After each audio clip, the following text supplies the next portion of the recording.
Okay, welcome back to Your Health, Your Way. I'm Kurt, and today is day 8 of our 30-day raw vegan exercise. So we made it through 1 week.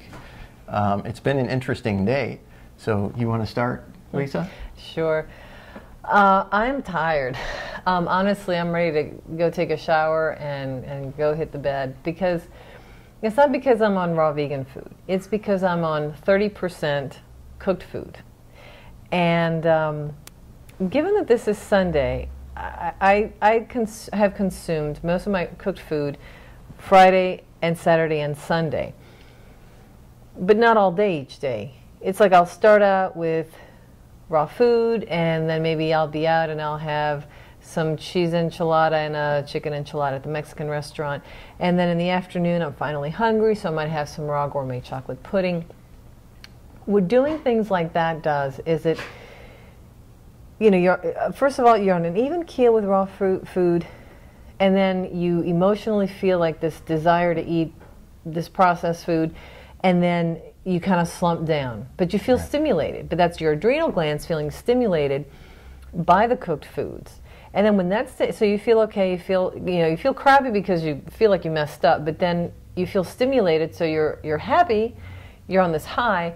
And then when that wears off, you kind of come crashing down. And crashing down for me involves feeling irritable and moody and impatient. Earlier today, we were filming in the kitchen, and you even had mentioned that you noticed that, I was really, you just made an observation, as you called it. I was just really impatient, and I'm like, yeah, I know, I feel it. Not only that, but in the last 3 days, I've had acne come out, and I've also felt short of breath. In fact, in a couple of my videos, I feel very breathy, whereas I wasn't before. And before, when I was fun, I even did more talking. It was when we were doing fireside chats. Mm-hmm. So this is good, because this is information, and this is how we learn. The frustrating part is how to get out of this. Because I think someone who's 100% raw, even though the first several days or even weeks off and on it might be challenging, eventually I think if you look at other raw foodists, and they'll tell you it's like they're on an even keel, and you learn how to handle yourself better emotionally and mentally, and I know this to be true because I've done this before, and I did better with this before. A year and a half ago, when I did 6 months, 70% raw, I did a lot of raw gourmet to help me transition, which was very helpful, and then we got off of it. And we did we still did some raw, but we did mostly cooked food since February of this year, of last year, February 2013. So I'm just tired of feeling this way. I like how I feel when I do the smoothies and the fruit, and I don't like how I feel right now. I feel tired and lacking energy.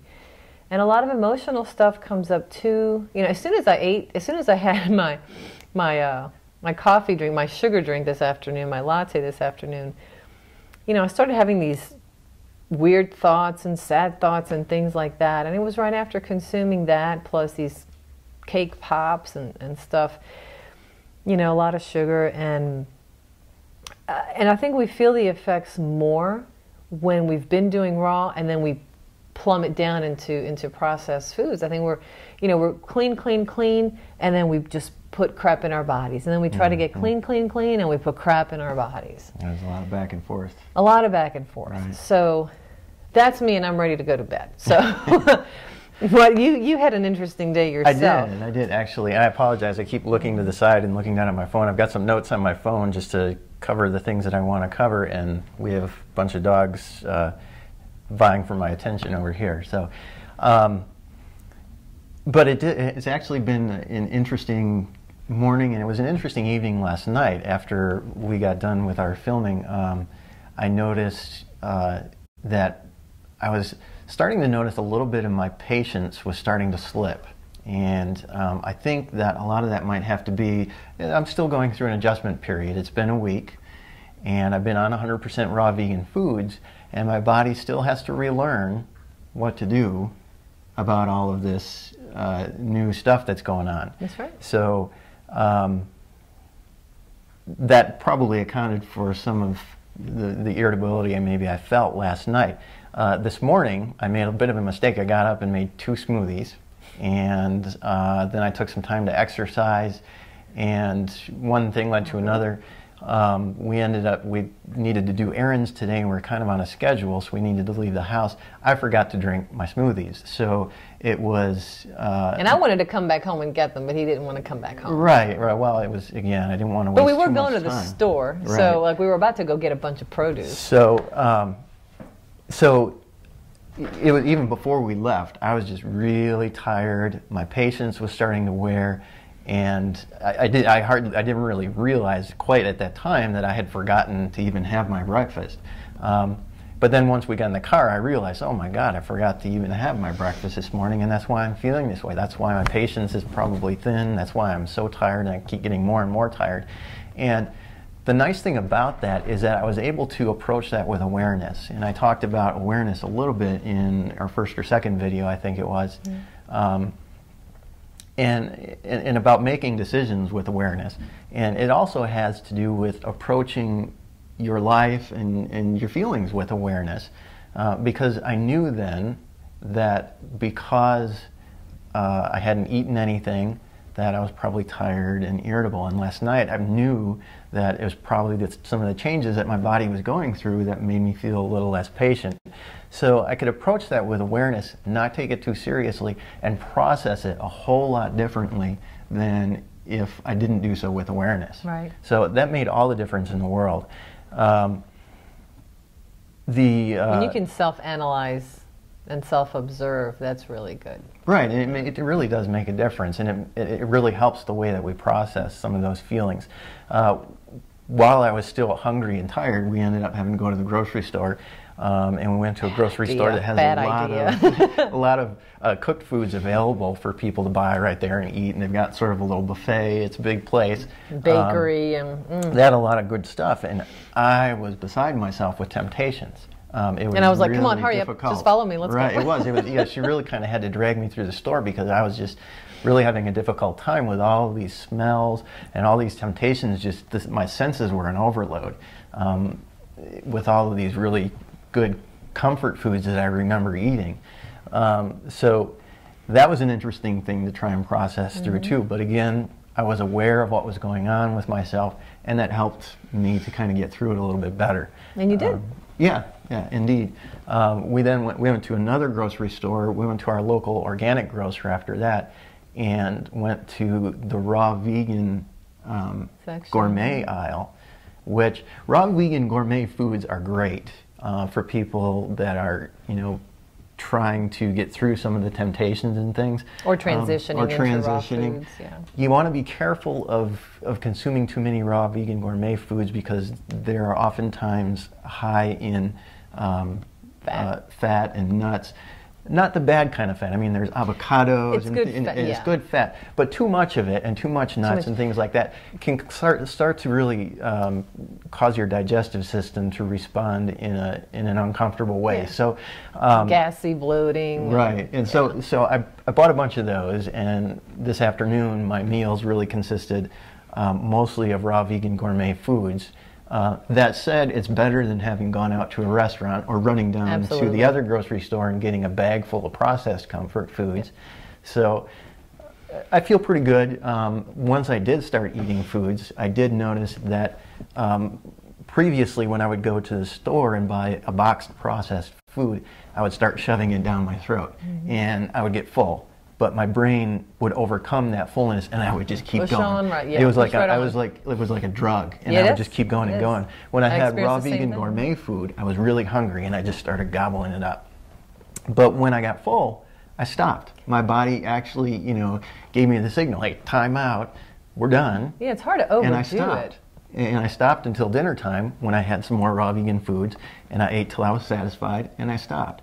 So that was a really interesting thing to go through because I didn't expect that to happen. It just sort of did. And So to be able to, for my body to be able to tell my brain it's time to stop eating because I'm satisfied or I'm full, it was a good feeling. And my emotions, my mental state, my physical state all kind of evened out once I had some raw living foods in my system. And that sort of helped me get through the rest of the day, and if I could, up to where we are now. So yeah, go ahead. If I could just add, and I think I've mentioned this in other videos, that when we have processed foods that our body does not recognize as natural, there is not a mechanism. It's like it bypasses that mechanism that tells us that we're full. Whereas natural foods, we have that mechanism that says, okay, I'm full. So I find it hard too to overdo even raw gourmet foods. You know, I might have too much good fat in a week, I might have too much good fat in a day, but in that sitting, it's like, oh, okay, I'm good. Right. I've had enough. So all in all, really a good learning experience for us today. We hope that by sharing these things, you don't do what we did. That you'll learn you from don't those do what experiences, and maybe again, like I said earlier, maybe some of the knowledge that or the experience that we share through our 30-day raw vegan exercise will help you approach any dietary habits you decide to make with some awareness. And it doesn't necessarily even have to translate just into your diet, but in other parts of your lives too. Any feelings that you go through, if you can sort of dig into the source of those feelings, then you can process them with awareness, and it really helps how you approach those feelings and how you approach that processing. So that makes a big difference. We've been a little bit long-winded today, but we had a lot to talk about, and we hope that it helped. Earlier we did a few segments in our kitchen where we're talking about some of the appliances that have made raw vegan preparation a little bit simpler in our lives. So and we'll show you all our produce that we got today too. Indeed, yeah. So we'll go ahead and cut to that, and thanks for watching. We'll see you again soon. All right. All right, welcome to our kitchen. Today I will be going over some tools that you can have to make your raw food experience more easy, more convenient, and even more fun. Now, understand that you don't have to have any of these tools, maybe just a knife if anything at all, to cut your produce. But these are some options that are out there if you're interested. First of all, we have a watermelon knife, which is heavily serrated, as you can see along the edge. This makes cutting watermelon so much easier. Then we have our ceramic knife. These tend to be a bit pricey, but they're excellent for cutting produce. Just make sure that you don't cut things like meat and cheese and bread, because it will dull the edge. And one time I actually cut something on top of glass with this, and a little piece broke off. So you don't want to end up with something sharp in your food. Melon baller always makes things fun. Here's a pear corer with a serrated edge, and what you do, pretend this is a pear. I don't have a pear today, but you put this in the top by the stem, you give it a few twists, you work it into the pear, twist it, and pull out the core. That way you can put a whole pear, for example, into in the blender to make a smoothie.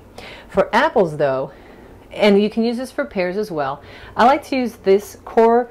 You just place on top of the fruit, you press down on the two handles, and it separates the core from the rest of the outside.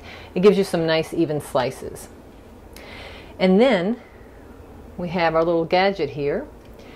You press the button down, put the prongs into the strawberry and give it a twist, pull it out, and it takes the green tops off in a nice even way. Then of course we have the cutting board. We have our smoothie cup, which it doesn't give you a visually appealing stimulus because you can't even see what's in there, but it certainly makes it easy, convenient, and portable when you want to take smoothies with you on the go. Our glass can have any type of glass of any color to make things more visually appealing.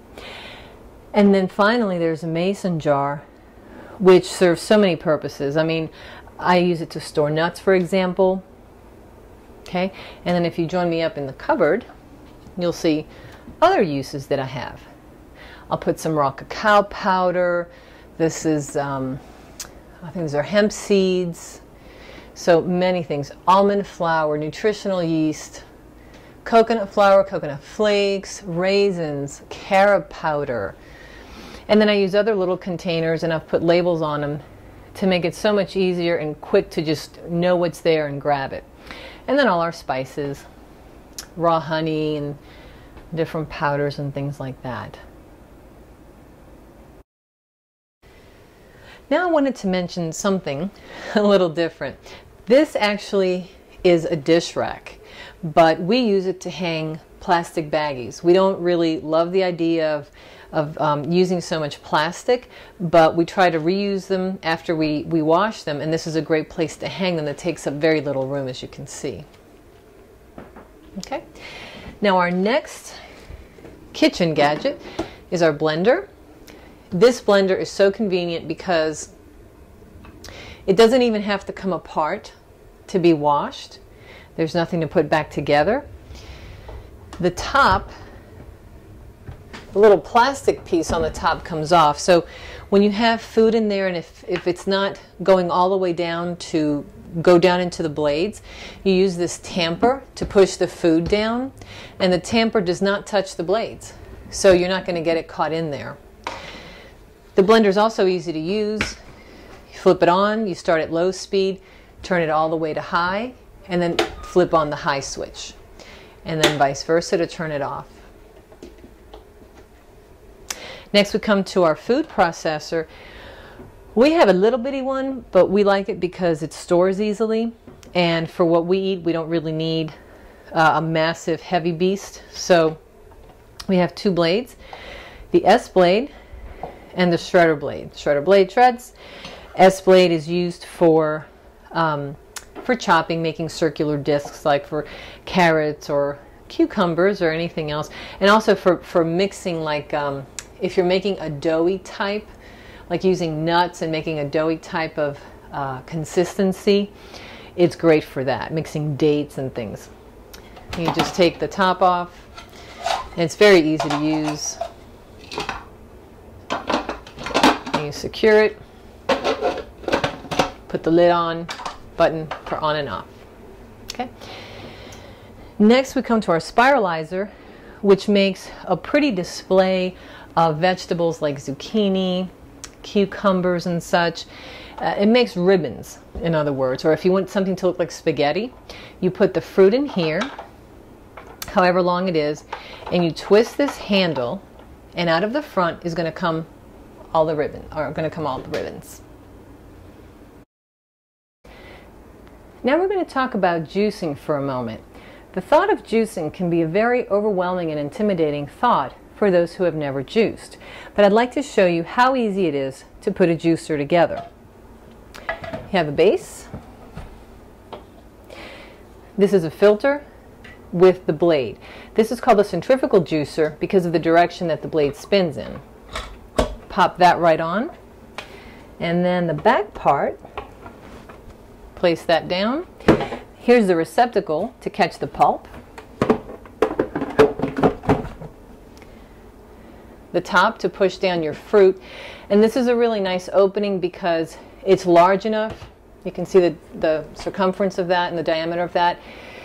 Most of the fruit you don't even have to cut. You can put a whole cucumber, a bunch of carrots, a bunch of celery, a whole apple, unless it's one of the really big ones. And then you snap this closed, and you put the receptacle in the front to catch the juice. And this is a centrifugal juicer for juicing majority of juicier fruits, high water fruits. All right, now we're going to go on to our other juicer. This is called a single auger or masticating juicer. Let's put it together. This is the single auger right here. The purpose of that piece is to crush the produce that you put in. This is the blade, and then cover that up like so. This is the top where you put the produce through. Now you can see that the opening is much smaller than the centrifugal juicer's opening, So the time-consuming part is that you have to cut things small enough to fit through there. And here you have two different sides of this tamper to push it through. Here is the strainer and the basket. The juice comes out of here. The strainer filters out any pulp that's left, and then the majority of the pulp comes out through here. What I like to do to just get the most out of it is I put the pulp through once I'm done juicing. And then what I like to use, sometimes I use this nut milk bag when I juice with the masticating juicer, but mostly I use it with the centrifugal juicer. It's just to get more juice out. And what I do is I take the pulp that's left, I put it through here and strain it through, and just very slowly and gently squeeze the bag into your cup or your pitcher, and it just helps you get more juice out of it. This is this is pretty used, but it didn't always look like this. Just gets stained, but it's clean. And that's the masticating juicer. All right, and now I'd like to mention a coffee grinder. You might say, why in the world would you use a coffee grinder for raw foods? Well, let's say you want to save money and buy flax seeds that you need ground. Well, instead of buying them already ground, which might be more expensive, you buy them whole and you put them through the coffee grinder, and that gives you the powder that you're looking for. Then we come to the dehydrator. The dehydrator was something that was very intimidating for me to use. In fact, I put off buying this for a long time because the recipes seemed complicated and I didn't know if the texture would come out right and so on. But it's actually quite easy, and I really like this dehydrator. First of all, you have your base tray, and let's say you want to dehydrate anything larger than these little holes. So nuts, seeds, fruits and vegetables. You just lay them out evenly across this sheet and you put it in the dehydrator. But let's say you want to make raw crackers, and that's going to consist of I guess dough, for lack of a better word. It's going to be a little wet, it's going to be moist. So instead of putting it in this grid, which is going to start seeping through, you lay your mixture on top of this sheet called Teflex, I think is one of the names of it. And it's very smooth, and you just spread it out nice and evenly, almost touching all the edges. And then you put it into the dehydrator. You put the lid on, which just kind of hangs loosely here. And this dehydrator, you can set your temperature so that way you're sure to keep things about 115, 118 degrees so that you're dehydrating as opposed to cooking. It has a timer, and this is just a little sample of the crackers that I had made. These are sunflower and sun-dried tomato and flax crackers that were absolutely wonderful. This texture came out somewhere between a cracker and a piece of bread, so it's a little bit bendable. So I'll make like a sandwich out of this. And it's very filling and satisfying. And just to show you the rest of our kitchen and how we store our produce, here are a couple of bins that we use to put in some produce. Here we have our water filter. And here's our refrigerator. We use the top of our refrigerator to store some of the produce. Then in our freezer, here are frozen bananas, other bags of frozen fruit. The meat here is some of the raw meat that we use for our dogs. Down here we have mostly fruits and vegetables. And that is our kitchen and the utensils used to make raw food. Peekaboo! The idea of juicing, for those who have never juiced before, can be very intimidating and overwhelming. But I'm going to show you how easy it is, first of all, to take a basic juicer and put it together. Put on the back part.